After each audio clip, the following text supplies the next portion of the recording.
தீ வைக்க தீ வச்சிங்கன்னா அந்த மண் மறுபடியும் உயிர் படுறதுக்கு 100 ஆண்டுகள் ஆகும் இந்த இடத்துல. ஆனால் நம்ம ஆளுக்கு என்னன்னா காலையில் பேட்டர்னு, காலையில் கரண்ட் ஃப்ரீ, காலையில் எழுந்திரிச்சு 6 மணிக்கு போய் மோட்டர் ஆன் பண்ணி விட்டோம்னா அந்த பாத்தியை நிறச்சிட்டு ஒரு 300-400 லிட்டர் பாத்தியை நிறச்சிட்டு அந்த பாத்தி நிறைய இருக்கிற ஓலை பாலை பண்ண எல்லாம் தூக்கி போட்டு தீய வச்சு அது அப்புறம் தான் 10 மணிக்கு வந்து சாப்பிடணும்.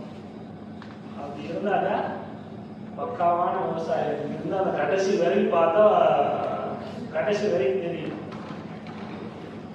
இது இதுதான் நம்ம தென்னை வளர்ப்புல நம்ம கற்றுக்கிட்ட விஷயம். ஆனால் நீங்கள் இதை ஃபாலோ பண்ணீங்கன்னா இன்னும் 10 ஆண்டுகள் இல்லை, இன்னும் ஒரு 5 ஆண்டுகளில் ஆனால் நிலத்து நிற்க வேண்டிய நிலம் வந்து